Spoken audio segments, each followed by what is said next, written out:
1944, o ano que mudou a ordem mundial. A Conferência de Bretton Woods estabeleceu que o dólar fosse vinculado ao ouro, ou seja, o valor do dólar estava diretamente ligado ao valor deste metal precioso. E por consequência, todas as outras moedas do mundo inteiro teriam o valor por tabela atrelado ao dólar. Mas por que aqueles países poderosos aceitaram essa condição que só beneficiava os Estados Unidos? Porque ao final da Segunda Guerra Mundial, os Estados Unidos assumiram o protagonismo geopolítico mundial. O dólar existia desde 1776. Ele foi uma moeda criada para financiar o movimento de independência dos Estados Unidos. Mas oficialmente o dólar como moeda dos Estados Unidos da América só foi reconhecido em 1792. E no século XIX até o início do século XX, os Estados Unidos não era considerado um país seguro, pelo contrário. Na época, o grande oásis do mercado financeiro era o Reino Unido. Até o início do século XX, a Terra da Rainha, que agora é a terra do rei Charles, era o país mais poderoso do mundo. E a sua moeda, a libra esterlina, na época,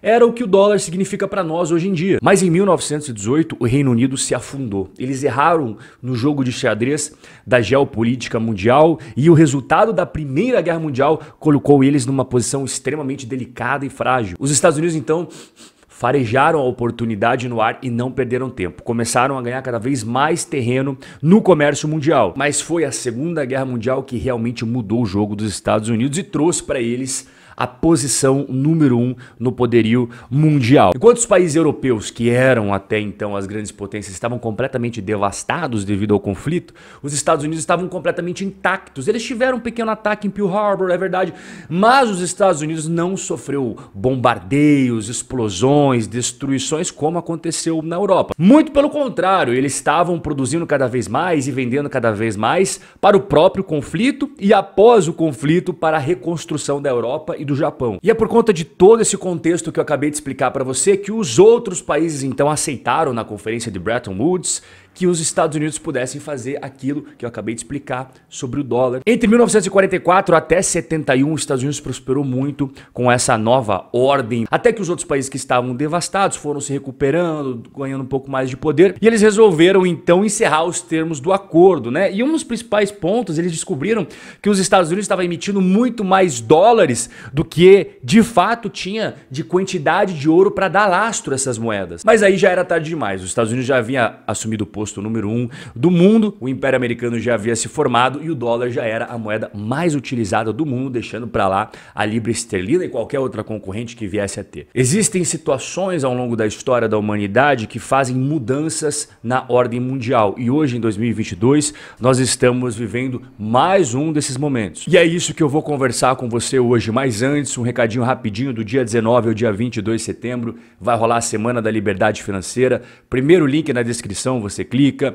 se inscreve, vão ser aulas digitais, gratuitas e a gente vai se encontrar na primeira aula. Rússia e China sempre tiveram relações, mas a partir de 2022, o próprio Parlamento Europeu reconhece em suas pesquisas que a China e a Rússia se aproximaram de uma maneira nunca antes vista. Nesse documento, eles elencaram as principais parcerias estratégicas chinesas em ordem de importância. Quem ocupa o primeiro lugar, aquela parceria que tem o maior nível de cooperação, tanto tecnológico quanto comercial e militar. Tá vendo aqui, ó, a Rússia. E logo abaixo nós temos vários países do Sudeste Asiático, da África e o Paquistão. E eu vou mostrar aqui o mapa mundial demonstrando cada relação que a China tem com os países mundo afora. E a intensidade das cores mostra aquelas parcerias que são muito mais fortes para aquelas que são meramente questões comerciais e nada além disso. E em 25 de fevereiro de 2022, um dia após a Rússia entrar na Ucrânia, houve uma mensagem ao mundo que poucas pessoas se atentaram. China, Índia e Emirados Árabes Unidos não votaram favoravelmente a sancionar, a punir a Rússia no Conselho de Segurança da ONU devido ao conflito na Ucrânia. E olha que interessante, uma semana antes de acontecer isso, no dia 18 de fevereiro de 2022, a Rússia e a China já estavam declarando que eram parceiras na dolarização do mundo. O que você percebe que vem acontecendo desde 2014, quando aconteceu aquela questão da Crimeia? A utilização da moeda dólar veio caindo, caindo, caindo. O yuan chinês já é a terceira moeda estrangeira mais procurada na Rússia. Vale lembrar que a China não impôs sanções contra a Rússia. E alguns dias atrás, o Vladimir Putin, presidente da Rússia, disse aí na última quarta-feira que a China vai pagar a Gazprom, a empresa de gás natural russo, em 50% moeda russa e 50% em moeda chinesa. E aqui vem o primeiro pulo do gato do nosso vídeo de hoje, que uma das principais formas de você retirar poder de um império, principalmente no século XXI, onde tudo gira em torno da economia, é justamente diminuindo o poder que a moeda daquele país tem nas transações internacionais. E aqui nós vamos para o segundo pulo do gato do vídeo de hoje, que é a Rota Sino-Russa Oriental. Você já ouviu falar nesse nome? É também conhecido como o gasoduto Poder da Sibéria. É um oleoduto que começou a enviar gás natural para a China desde 2019. Ele ainda não atingiu a sua capacidade total. Quando ele atingir 100% mesmo, vai enviar 48 bilhões com B de metros cúbicos de gás por ano aos chineses. Você ouviu bem, não é para a Europa não. É para os chineses. E as sanções? Desde que elas começaram, os negócios entre China e Rússia aumentaram em 31%. Só as importações da Rússia para a China subiram 51% desde que começou todo esse problema da Europa sancionando os russos. E você lembra lá no comecinho do vídeo que eu mostrei as principais parcerias da China, que disparado era a Rússia em primeiro lugar, mas ali logo abaixo vinha o Paquistão. Quando nós pegamos o poderio militar atualizado em 2022 de cada um dos países, você tem a Rússia em segundo lugar, a China em terceiro lugar e o Paquistão aqui em nono lugar. E aqui vem o terceiro pulo do gato do nosso vídeo de hoje. Em quarto lugar é a Índia. Na última quarta-feira, o primeiro-ministro da Índia disse que deseja fortalecer os laços com a Rússia, mesmo que o país tenha sido banido da comunidade internacional. Também na semana passada, o Financial Times trouxe uma reportagem muito interessante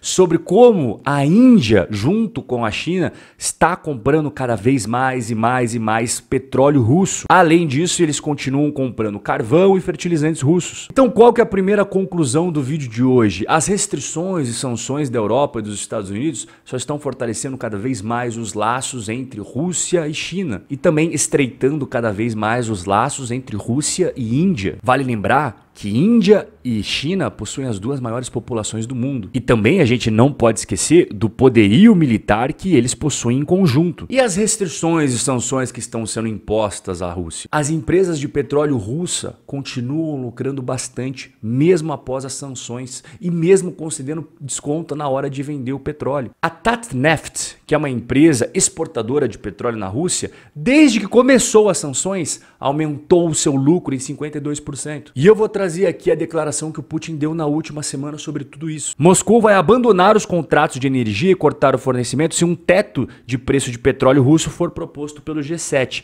Não forneceremos gás, petróleo, carvão, óleo para aquecimento, não forneceremos mais nada. E ele conclui dizendo o seguinte: o Ocidente está ruindo, o futuro está na Ásia. As nações ocidentais estão prejudicando a todos, incluindo seu próprio povo, na tentativa de preservar seu domínio global, que está escapando de suas mãos. Fato é que as sanções que a Europa impôs à Rússia acabou voltando tudo contra o seu próprio povo. O aumento da conta de energia, a falta de gás. E quando a gente olha para o lado russo, a gente não vê a população com falta de gás ou falta de petróleo. E o gás natural e o petróleo agora está fluindo para a Índia e para a China. Sem dinheiro, a Rússia não está. E aqui vem o ponto principal. O Brasil precisa saber muito bem como navegar nesse cenário. É evidentemente que o presidente que o Brasil escolher nas urnas vai precisar ter inteligência, sabedoria e perspicácia para colocar o Brasil na melhor posição possível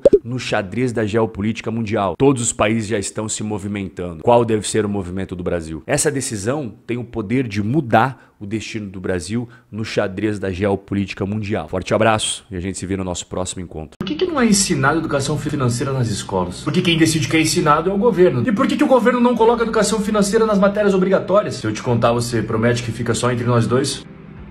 Porque o governo quer que o sistema continue como ele é. Como assim? Já parou pra pensar que se você ensinar sobre os juros compostos, as pessoas vão começar a receber os juros sobre o dinheiro, ao invés de passar a vida pagando eles para os bancos? Não faz sentido. Você ensinar que não existe almoço grátis e que tudo na vida tem um custo, e quando se gasta mais do que ganha, esse rombo vai ser pago por alguém, como é que os políticos vão continuar fazendo as suas promessas? Não tinha pensado nisso não. E se as pessoas entenderem o quanto do suado dinheiro delas é levado de forma invisível pelo governo, forma invisível? Através de todos os impostos, aqueles que você sabe e aqueles que você nem sabe, e também da inflação, você acha que elas ainda vão continuar gostando do governo? Eu acho que não. Se continuar assim, eles sempre vão permanecer no topo. Faz sentido. É por isso que você nunca deve deixar a escola atrapalhar a sua educação. O que é mais importante sobre o dinheiro, você só aprende fora da escola. Quero te fazer um convite especial. Durante os dias 19 a 22 de setembro vai rolar o workshop Liberdade Financeira. Clique no botão abaixo e vem comigo. Clique no botão abaixo e se cadastre gratuitamente no evento.